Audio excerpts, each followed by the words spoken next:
A lot has changed since the last time I've been on here. There's a new little addition to the family, as you can see right here. This is Little Miss Sunny Ireland. And she is just less than 2 weeks old. I did a whole video before this one about a month ago about having a home birth, why I wanted to have a home birth. So I wanted to come on today and actually share her birth story. I really wish I could come on and share like clips from her birth, but as I go on to tell the story, you'll kind of realize why that just wasn't possible. This is my third baby. I did do the other two kids' birth stories, I believe, in the last video if you want to go watch those. But yeah, let's just get on into it. I'm gonna give like a bit of backstory before we get into like the day that she was born. I don't know if I talked about this here on YouTube, but my dates did get changed. So at my 12-week appointment, which here they call that like your dating scan. So you have your ultrasound. She was measuring 7 days or 6 days out. So at your dating scan, if they're measuring like more than like 6-7 days, they will actually change your due date. So my due date ended up getting moved 6 days forward, which for most people is like, yay, amazing, 6 days less of pregnancy. And at the time I was actually really happy, but I was like, slay, like I'm due. Earlier in the month of February, I was really happy about that. By my 20-week scan, she was kind of measuring like in between the two dates. And then I had another scan, like my gender reveal scan, and she was measuring exactly the same, like in between the two dates. The reason I'm like saying this is because I always go overdue with my son. I gave birth to him at 40+1 and I was just with him. So like he probably would have come even later. My daughter, I was just, my other daughter, my oldest daughter, I was in, not just, I had her naturally at 40+5, like I went to labour myself. So I kind of expected the same thing here to like kind of go in between 40-41 weeks. So now back to real time, or not real time. At 40 weeks, I obviously did not have her. So 40 weeks by the hospital due dates, but I would have been 39 weeks and 1 day by my due date. So like I wouldn't have expected to go in by then, and that was fine. I had my last official midwife appointment at 40 weeks and 6 days, which is 40 weeks exactly by my due date. Basically, once you're 41 weeks, you have to go to like consultant-led care. Basically, they have to like approve everything that you want to do at that point. At my hospital specifically, at 41 weeks, they like to induce you, which I think is honestly, I think is wild, because like my friend, her hospital in Scotland, they don't induce you till 42 weeks. So I'm like, why is every hospital in the UK have all these different policies? But anyway, so at 40+6, 40 exactly at mine, I did end up going for a sweep, because I just thought, you know what, like I really want a home birth at this point. Like I really don't want to go to the hospital. So I'd rather try a sweep and see if it works, because to me that was like the lesser of two evils. Got a sweep at 40 weeks, and then the next day, so 40+6, the next day, which was 41 weeks exactly by the hospital's dates, I had to go into the hospital to get a scan. Like they wanted just to make sure, like do an ultrasound on her, make sure she was okay. They wanted to, is it CTG, hook me up to CTG for like an hour just to make sure her heart rate was fine, and to speak with the consultant. So that was fine. I went into the hospital, had the appointment with the consultant, everything looked great. I think is it the volume of water they check? Mine, I think they want it to be like 4 centimeters, and mine was like 7-8. So there was like plenty going on in there, which makes sense because I still believe my due dates were right. And I spoke with the consultant, kind of told her my like thoughts. Like I was like, look, I believe that my due dates are right, and I believe that your due dates are wrong. And like to me, I'm 40+1 at this point. And she was like, yeah. Well, I have to go by those dates, and if it was me, I would recommend you getting in just now. And I was just like, are you listening to a word that I have said? Like, why in the hell would I be getting in just right now when there's absolutely nothing wrong with my baby? There's absolutely nothing wrong with me. Yes, 41 weeks, but 41 weeks is still really early to be getting induced, like when there's absolutely nothing wrong with her, like when everything looks good. So I basically declined the induction, like I don't want to be induced. And she then said, okay, well, I'm going to schedule you an induction for 42 weeks. This is the point where I kind of wish I had been like, no. But I'm just a people pleaser, and I was just like, yeah, whatever. I'll just deal with that when it comes. So I was just like, yeah, whatever. At that point, they wanted me to come back in 2 days' time for another CTG. And then basically every single day after that, I was going to be getting daily CTGs and every other day I think I would have been getting an ultrasound. I was quite upset this day. I just felt like this entire pregnancy I've been like so confident in what I wanted going forward. Like I wanted this home birth, and it was like the minute I stepped back into hospital I felt like I'd been bullied again, and that is exactly how I felt with my daughter, and that's exactly why I wanted a home birth in the first place. And I just felt like I wasn't really being listened to, and like at the end of the day, experts are like these are doctors, they know their stuff, but at the end of the day you also know your body well, and I just knew that their due dates weren't right. Maybe mine weren't right, but theirs were definitely wrong, because I just didn't believe that I was going to be going to 41 weeks like by their date. Anywho, that's fine. I tried to just relax, and then 2 days later I went back to the midwives. Was it 2 days later? Yes, 2 days after that appointment. So I would have been 41 plus 2.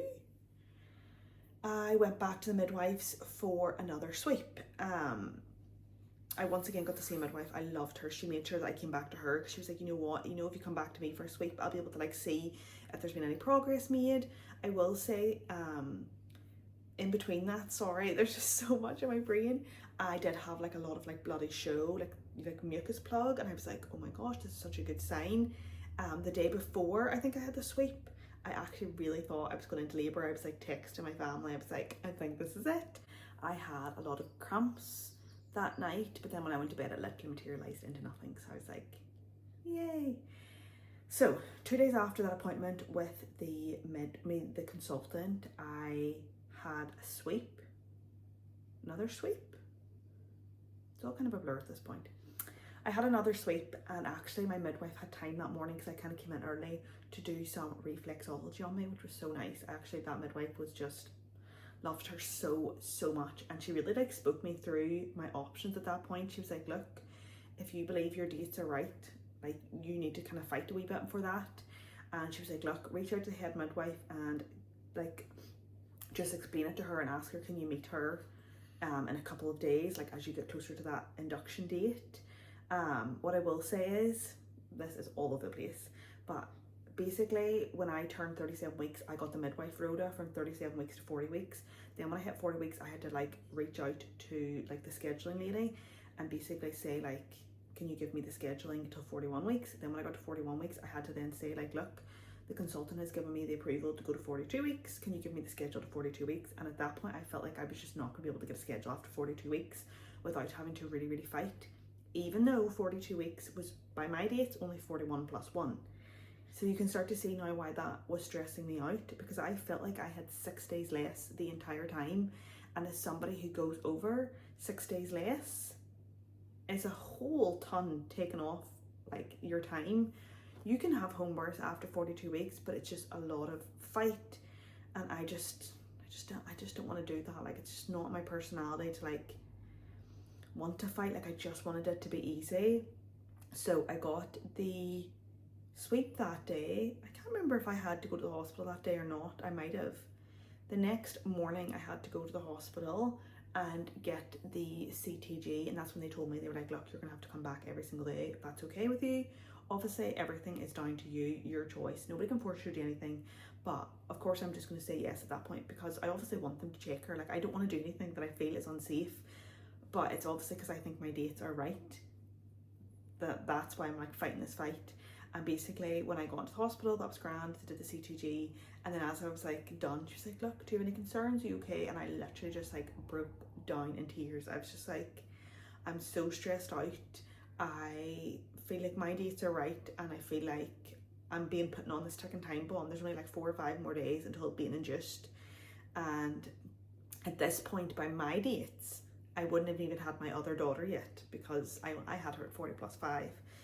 And I was like, I'm just so stressed out. Like, I'm so stressed out by this like looming date that like the hospital has put on me, that I'm just, I can't. Like, I didn't care if she didn't come to 42 weeks. I literally didn't care. But it was just like every day felt like we're getting closer to this induction day, we're getting closer to this induction day, and I just didn't want to do it, and I didn't want to fight about it either. So the midwife actually in the hospital that day was so nice to me, and she was just like, look, like, your baby's not going to come when you're like going on like this. Like, you're so stressed out, because I was literally like hyperventilating, and she was like, you just need to go home now and just like relax, and your baby will come whenever your baby like is ready to come. You know what, I just want to like not be feeling this way. And this is kind of when I stopped posting on TikTok, because I just knew in my head, like I couldn't like put these emotions out there at the time, because I didn't want people's opinions. I didn't want people suggesting like, have sex, eat spicy food, eat dates, because it was like, I have done all of these things and none of them are working. Like, she's just gonna come when she's ready to come. And I just like didn't want opinions at that point. So that day, I just tried to enjoy the rest of the day as much as physically possible. I ended up taking my daughter on a pretty long walk. We walked to like a shop, and it was like a mile away, and I had her in the pram. She's like 30 odd pounds, and then you're pushing a pram, and I was so tired. And then we walked around the shops, and then I walked the mile back. So I did like a pretty long walk. We ended up getting a takeaway that night, because I was like, I'm actually just not cooking, and we got a Chinese. And I'm trying to remember, did we do anything special that night? I don't think so. Put the kids to bed. We went up to our bed and watched this TV show that we've been watching. I opened up an Easter egg, and I was like, you know what, screw this. I'm just going to enjoy my evening tonight, because I'm sick of being miserable. I was kind of funny, because I did tell my friends that day, I was like, I didn't want to talk to anybody. I wasn't really like on social media. I was trying not to like scroll on my phone. I was just trying to like actually be present in that day. When we were watching the TV show, I did start to feel a wee bit of cramps, but I was like, you know what, like I felt cramps nearly every night for like the last week at this point, so it's not really that surprising I felt cramps. But I did kind of just like fall asleep as we were watching the TV show, because I was like, I just want to go to bed. And then I woke up, I think for the first time around midnight that night, and I had like cramps. Like I would say they were like stronger, and I was like, oh my goodness, like this is it. But I have, once again, I felt like that literally so many nights at this point. And I was like, okay, and I just went back to sleep. That's grand. I woke up again at 1 o'clock, and I was like, okay, I still have cramps. These are kind of sore. But once again, I just like went to the bathroom and then just went back to bed. Woke up again at 2 o'clock, or like around then, and I was like, okay, I think this might be it. This was very similar to my other daughter's birth story, in the sense that like I kind of had an inkling before I went to bed. I had really mild cramps. I kind of was like cramping throughout the night, but I slept through it all. And she was born at 2 p.m. the next day, so I was like, okay, I think like this could be it. I proceeded to wake up every hour with these cramps, and then at 5 o'clock I woke up with like, it was a contraction, not a cramp, but I woke up with like more of a stronger contraction cramp. Nothing like major, but like I just still felt like I had to breathe through it. So I was like doing my breathing that I'd practiced with hypnobirthing, and I would say like 10 seconds into that cramp, pop, water broke. And my water has never broken naturally, so I was like, what the friggin' hell, like. And then I know some people it's like a trickle. Mine was like, felt like there was a water balloon inside me, and someone just went and I'm telling you, I've never jumped out of bed quicker. Luckily I had put in like a pad during the middle of the night at some point, because I think I had like more bloody show or mucus plug or whatever.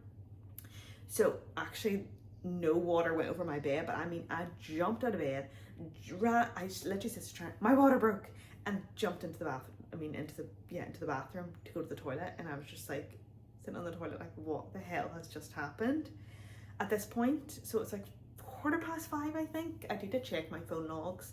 I called my mom, and I was like, I called her and let it ring once and then hung up, and I was like, am I being dramatic? Like, am I calling my mom, it's 5 a.m, like I expected her to be born, you know, more in the afternoon, similar to my daughter. I was like, am I being dramatic? So I hung up, and then obviously my mom called me right back, and she was like, hello, and I was like, my water's just broken. I was like, I'm not sure if I wanted my mom to be there for the home birth. I was like, I don't know whether you should come now or not. Like, I was like, I just don't know. And my mom she was like, yeah, we're just gonna come anyway, it's fine. Because at that point I'd woken her up. My mom was never gonna go back to sleep. So my mom and dad, that was grand, they headed over. I got myself situated, I headed downstairs, and I'm telling you, I've never seen a man move faster in my entire life.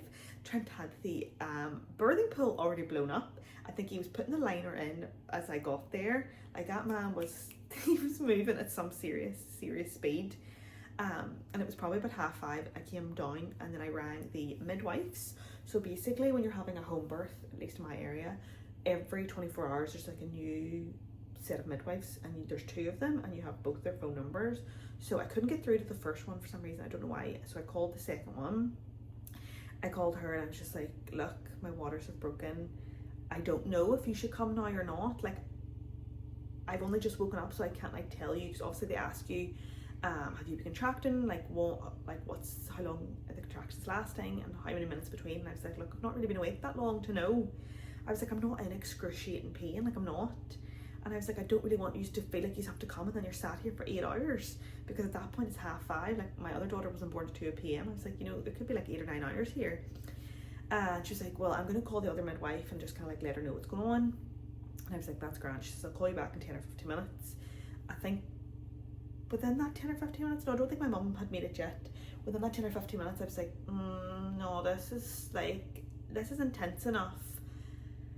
Like, don't think I'm giving birth in the next 10 minutes or anything. But I was like, you know, I would like them to kind of get here, because you also know on your rota how far away your midwives are. The midwife that I had called, she was in my local area. She's maybe like 10 or 15 minutes away. The other one is in a place called like Ballybuffet, and she's like 45 to 60 minutes away. So I was like, yeah, let's get this show on the road. So I called her back, and before the 10 minutes were up, and I was like, yeah. I was like, I think you should probably just like head over here now. And she was like, yeah, that's fine. I kind of thought that myself, just talking to you. She's like, I'm gonna get dressed. She had to head into the hospital to get the like Homebirth bag, basically like a resuscitation machine, gas, like the gas and air nozzles, stuff to be able to check baby's heartbeat, just like kind of everything they would need. The other midwife did have the other bag, but because she was 45 to 60 minutes away, she's like, I'm just going to stop by the hospital and grab it just in case. And I was like, yeah, that's grand. So I think by the time I'd done all that, my mum and dad had got here. My dad was not going to be here for the home birth, but he just went upstairs to sit with the kids, because like I said, this was in the middle of the night. I think by that point Trent had already got the pool filled. I'm telling you, that man, he did work at some speed. Like, I have to give him credit where credit's due. He really did like just take all that under his wing and just like did it, got everything set up, and was just so good. And I was just kind of like standing in the kitchen, kind of just like contracting and just like breathing through them. I would say about 6 o'clock, but I don't know at this point. I got into the water. I did set up my camera to record this, and I think it recorded for like half an hour and then died. So there was too much going on at that point to like try fix it. I got into the water, and that's grand. I was just kind of like contracting, breathing through it. And at this point I was like starting to get the urge, what I felt like was the urge to like poo, so like usually the urge to push. And I was like, shit, like, where are the midwives? They're not here yet. And I kept saying to my mom, like, I feel the urge to push. And she was like, Jess, like, she literally, my mom I think thought I was being dramatic. She was like, you're grand, like, you're fine, you're all right. And I was like, no, I was like, I'm actually like, I started to really panic at that point. Like, I was kind of, I wasn't yelling, but I was just like I'm getting the urge to push and they're not here yet. And I was just really stressed out. And I called the midwife and I was like, yeah, where are you? And she was like, yeah, no, I'm literally pulling up into your street right now. Like, I'll be there so soon. And she got there like maybe 5 minutes later, and I felt like an overwhelming sense of like peace. And then I was like, you know what, like, it's okay now. Because I think my biggest worry was that no midwives were going to make it to the house. And she made it, and that was grand. I think she wanted to check baby's heart rate, and yeah, nothing really was going on at that point. Like, I was just doing my thing. I was just breathing, doing my breaths. I was really trying to remember everything I learned at hypnobirthing. The one thing I was really panicked about was panicking, because that's what I did with my other daughter. Like, when I had the urge to push, I went into complete meltdown panic mode. Like, I was just on a different planet. Like, I just really did not want that to happen this time. So I was just really trying to like stay calm. I kept just saying to myself, your body was made to do this. Listen to your body, like, just take the breaths. And I kept telling myself, floppy face, floppy fanny, because that's what my hypnobirthing lady said. Like, your face is directly correlated to like down there. So like, if you're clenching down there, and that's not what you want to do. So you just want to try to be relaxed as possible. Yeah, I was just kind of doing my own thing. I very much go into like my own planet. Like, I'm not talking, I'm not, like, I don't really want anybody's help. I did just sit and like squeeze Trent's hand when I was going through my contractions. He was literally sitting here, and I would just squeeze him, or like my mum's, depending on who was sitting here. And the other midwife still hadn't made it yet. I was still just going through contractions. I did kept saying to the midwife, like, it's like, I have the urge to push, but like I just don't know. And she was like, just do what your body is telling you. If you feel the urge to push, push. If you don't feel the urge to push, don't push. Like, just do whatever feels like normal to you. And I was like, right, okay. And at this point, I don't even know what time it was, I'm not gonna lie, maybe 6:30, could be 7:15, I have no idea. I kept saying to her, I was like, I just want a break, like I just want a break from this, because I'd obviously gotten to that very last stage of giving birth where like it's not so much of contractions, because you're just constantly getting the urge to push. So like I didn't feel like I was ever getting like a sense of relief, you know, like I just felt like normally with contractions it's like it might be painful for a minute, but then you get a minute of just like I just felt like I wasn't really getting that. I kept saying to her, I was like, I just really want a break. And she was like, you're nearly at the end. Like, you're nearly at the end. That is why you're not getting a break. You know, like, just keep going. You're doing so well. Oh, she was so nice. And she was just like constantly reassuring me.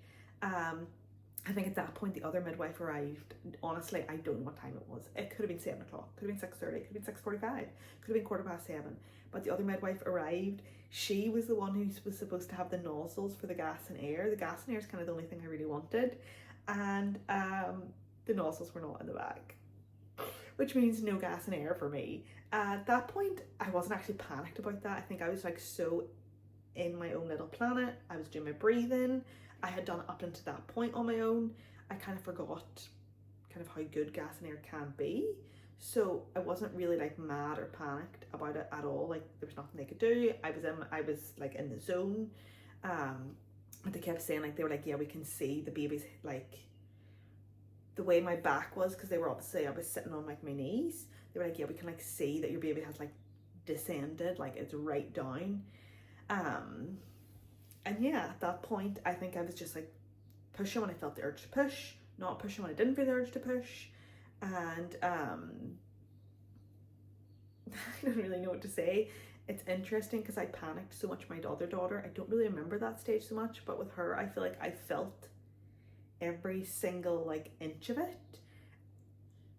And of course, it's like painful, but it's not in the same sense. Like I didn't feel like I was in excruciating pain like I nearly did the last time, but I think it's because I was calm. I was obviously, look, I'm not gonna lie here, I was making some noises. Oh, I need to rewind here. At 6:30, my kids woke up, which is so rare for them. Normally they don't wake up till like 7:30. I think my daughter woke up and looked out and saw my dad and was like, what the friggin' heck? And so she got up and then my son got up. So they did come down at 6:30, which was good because things were still calm then. And my two kids came and gave me like a hug in the pool, which actually was really sweet.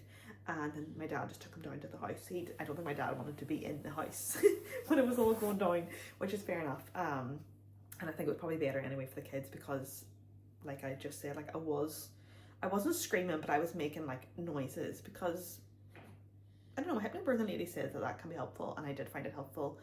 And obviously they would have heard that. I think it would have scared them. I wasn't screaming, but it was just noises. I think would have just been a bit much. So what was I saying? Yeah, I could like feel like every part of it. It is so bizarre, but I definitely will say I have a very low pain tolerance.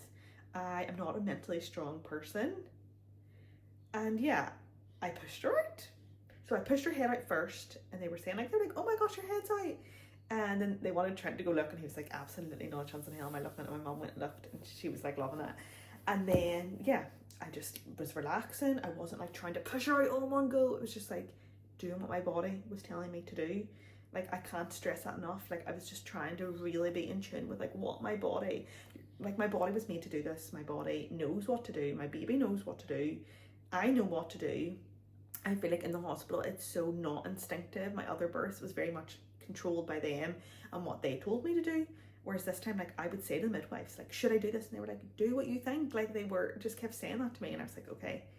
And yeah, I was on like my knees, like sitting up. She was birthed. I like quickly turned around and I literally like pulled her out of the water, which, see, my first baby, I didn't even want to touch him when he first came out. I was like, clean him off and then bring him to me, which is mad. And then like this time I was like literally like pulling her out of the pool.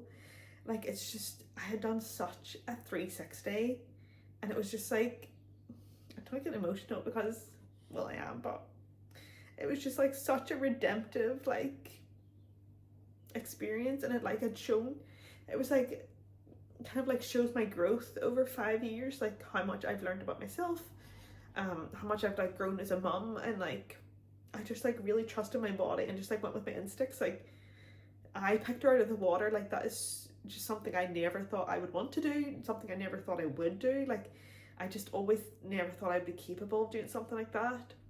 And I pulled her out of the water and just put her straight on me, and she was just so zen. Like she was just so calm. Like where's my firstborn? He was induced and he came out and he was just screaming and screaming and screaming. And I do put that down to the fact that like he was forced out early, and so like he wasn't. My other daughter did come out calm too, but like she was just literally like this, just like so zen.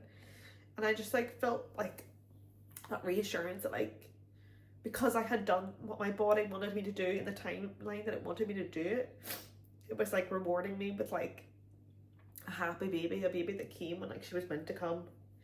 And she was covered in so much, is it vernix? And my midwife says to me like, yeah, I think your due dates were probably right, because like I think like a baby closer to that 42 weeks wouldn't have had as much. And she was like, yeah, I definitely think your due dates were right. And I was just like, yeah, I do too. So I sat in the water for quite a while because I wanted to do like that golden hour. I wanted to let the placenta, basically, what is it called, like delayed cord clamping, where like you don't cut it right away, because I think with Smith they did, but obviously like you want to like let all the nutrients come out of your placenta to your baby before you cut it. So we did that. That was fine. I think Trent cut the cord. Don't know how long that was at this point. And yeah, I just sat in the water for a bit longer. I was obviously at that point having to deliver the placenta, which is not something I remember from my other two births at all. I think I was a lot more conscious of it this time because I did get my placenta encapsulated, so I was like more conscious because I kept saying it and I was like, am I gonna have to start to push? Or like I was like, when's this thing coming out? And she was like, yeah, you'll just probably get the urge to push at some point. And so I kind of stayed in the water until that happened. And once again, I don't know how long that was. I really don't have any timelines at this point. I think when we got that delivered, they got it like put in a box or do whatever they did. I don't really know what was going on. I gave Sunny to Trent, and Trent did some skin to skin with her while they kind of got me out of the pool, I think, and laid me on. I was laying here, and what were they doing with me at that point? I don't know what they were doing with me at that point. I was laying here doing who knows what, maybe just relaxing. I don't know, but one of the midwives had called one of the midwives at the office. Oh, so I should say she was born at 7:20 something. So like literally 2 hours after my water broke, she was born. So fast. Great that it was so fast. Glad the midwives could make it. Didn't have the gas and air, but like I said, it was so quick I didn't really notice. Yeah, it was just such a whirlwind, and that's why nothing was vlogged, because everything was just going so fast, so intense. Just yeah. The midwife had called one of the midwives in the office at that point and said like, can you bring the nozzles over, because in case I needed stitches. She was like, the gas and air just will be so helpful if you needed stitches, which I'm so glad that we waited for that. I think that's why I was lying on the sofa. I was just waiting for the other midwife to come and to bring the gas and air, and they were just kind of doing all their paperwork. I'm sure they were checking her. They checked her weight, which this girl was a whopping 9 pounds and 8 ounces, which was my biggest baby, my longest baby, and like my least painful birth, which is crazy to say. Still think my dates are correct, even if she was that big, because my other kids were big. But it goes to show you that like your body is designed to birth your baby, because I was able to birth her no problems, and she's so big and I'm so small. I keep getting like really weird comments like, oh my god, she must be so sore down there, it must be destroyed. I'm like, no, because your body's meant to birth your baby. Like my body is designed to birth bigger babies. Some people's are designed to birth 6-pound babies, and that's great and that's fine. Your body, unless you have obviously like gestational diabetes or something, your body doesn't create babies that it cannot give birth to. Yes, so that was fine. Took her weight, took her height. I think I was just laying here. I was like texting Megan and Daisy at this point, telling them I'd given birth. I text my family to say. I was just laying here. I did feed her, and then I went upstairs because they wanted like a flat surface to like check my stitches, which is a really odd concept now that like I got stitched up literally in my own bed. Like, it's so weird. Obviously we laid down like towels and like pee pads and all that kind of thing, so it was like clean. And I needed to get I have a second degree tear, which is the same as I had with her, so that was fine. I don't have to go like into hospital, because I think if you had a third degree tear you would have to go into hospital. The gas and air, what I tell you, was sensational. I was like, I forgot how good it is, which is good, because in the moment I was giving birth, like I forgot how good gas and air is, so I wasn't really missing it. But I was loving my life for those 30 minutes that I was getting stitches. I was literally living my best life. She got me all stitched up. Did I come back downstairs? I think I did come back downstairs, and it says like goodbye to the midwives. I was like, thank you so much. And that was honestly by 10 o'clock. So there was a lot, like it did take a long time to kind of get everything like, you know, like sorted and situated. Trent and Mum had gotten the pull down, had gotten like literally everything all cleaned up. And yeah, it was by 10 o'clock that they left. So about 2.5 hours after she was born, and I just went up to my bed. And I laid in my bed the rest of the day. My dad brought the kids up to see Sonny, and yeah, literally just they took the kids down to their house, stayed for the rest of the day, and I literally just laid in bed, watched TV, bed Sonny, and it was just honestly such a nice experience. I feel like I cannot put into words how nice it all was. I feel like my body was so much more relaxed in my own home. I feel like out of all my births, this is the one time I've just trusted my body to do what it's meant to do. And I've said it before, I do not have high pain tolerance. I am mentally not a strong person, and I'm not even someone who's like super anti-hospital or like anti-medicine or anything like that. Like, I'm not a hippy dippy kind of person. Never dreamed that I would have a home water birth in my entire life, but I could not recommend it enough. I thought the midwives were absolutely amazing. I felt so supported. I kept saying to the midwives after, like at other appointments, like the two midwives that came knew exactly what I needed, knew exactly the level of hands-on that I needed without me ever having to say it, because I know some people don't want the midwives in the room at all. My midwife that was here first, she sat by the pool the entire time. She wasn't like in my face, she was just like rubbing my back. She was just like she was just telling me, like, she kept saying to me like, you're amazing. Like, it was just, oh dear, we're about to have somebody wake up.